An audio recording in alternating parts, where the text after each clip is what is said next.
Olá pessoal, estamos de volta para mais um vídeo aqui no canal e também mais um episódio do podcast Resenha com Zeca Lemos. Lembrando a vocês que recentemente eu estendi o conteúdo literário que eu produzo aqui para o meu canal no YouTube para o formato de podcast. Então pesquisa lá e escuta no seu principal agregador de podcasts. Pode ser o Spotify, o Deezer, o Google Podcasts, estamos em todos. Enfim, hoje eu volto a trazer mais uma resenha literária para vocês, porque a leitura é um hábito que deve continuar a ser cultivado, principalmente num período de isolamento social, de tensão, de apreensão, de incertezas como esse de pandemia que a gente está vivendo. O isolamento social é a melhor recomendação para esse momento complicado, para evitar o contágio do novo coronavírus. Mas enfim, hoje eu volto a trazer uma resenha literária para vocês, e a obra que a gente vai conversar um pouquinho hoje é o livro O Sentido de um Fim, do escritor inglês Julian Barnes. Julian Barnes, que é um escritor inglês que já publicou diversos livros, principalmente romances como esse, que foi publicado em 2011 inicialmente, ganhou o prêmio Man Booker Prize em 2011 também, e foi publicado aqui no Brasil em 2012, essa edição pela editora Rocco.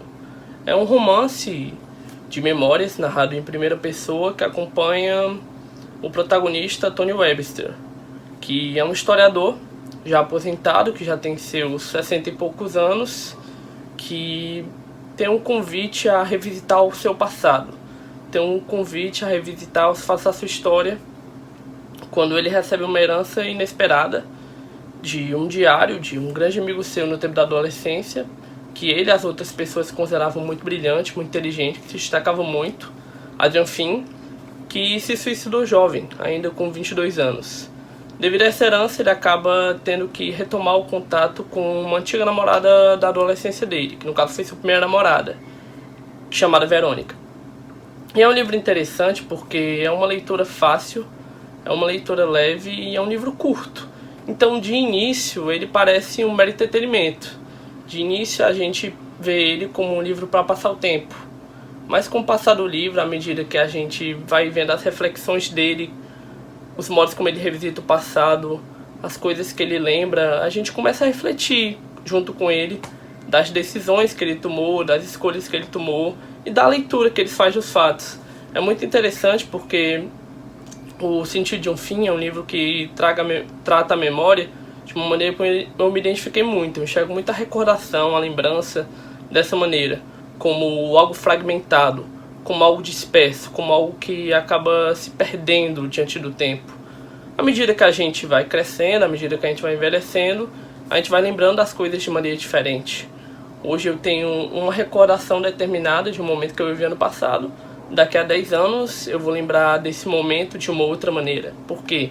Porque minha memória vai estar corrompida, minha memória vai estar contaminada por outras vivências que eu tive, por outras visões que eu adquiri e outras coisas que aconteceram comigo na minha vida.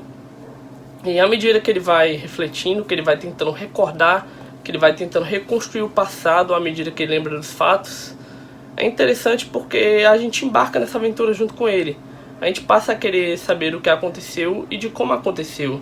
Ele se mostra em muitas passagens confuso, indeciso e sem certeza se aquilo foi mesmo o que aconteceu, se ele está lembrando corretamente ou se ele está deturpando a história.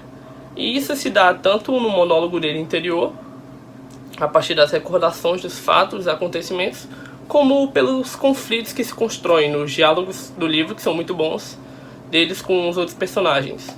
É interessante isso, um pequeno trecho do livro que é colocado na contracapa. Eu vou ler aqui para vocês. História é aquela certeza fabricada no instante em que as imperfeições da memória se encontram com as falhas de documentação. Ou seja, toda história ela é um pouco deturpada. Toda história ela sofre modificações, ela sofre mutações ao longo da história. Seja por uma documentação falha, seja pela perda de determinada prova, de determinado documento, seja mesmo por uma memória turva, por uma recordação que acabe confundindo a gente, por isso faça a gente reconstruir os fatos, a nossa personalidade no dia de hoje. como já diria o escritor colombiano Gabriel García Márquez, que eu também tenho uma grande admiração, um dos meus escritores preferidos, a vida não é aquilo que a gente vive, mas aquilo que a gente recorda. É assim que eu enxergo esse livro. Uma leitura fácil, uma leitura leve, mas uma leitura que tem profundidade e que termina sendo um convite para a gente refletir sobre a nossa vida, para o leitor refletir sobre a vida, sobre o cotidiano e sobre o que ele já viveu. Se ele lembra das coisas mesmo ou se ele apenas acredita que lembra. É isso, pessoal, esse foi o vídeo de hoje. Se você gostou do vídeo, deixa o like, se inscreve no canal para fortalecer, ajudar o canal a crescer ainda mais. Escuta também, se você curtir mais a plataforma de podcast, o formato do áudio, escuta lá, digita no Resenhas com Zeca Lemos no Spotify, no Deezer, no Google Podcasts. E é isso. Qualquer opinião, quiser trocar uma ideia, sempre deixo minhas redes sociais aqui na descrição. Tamo junto.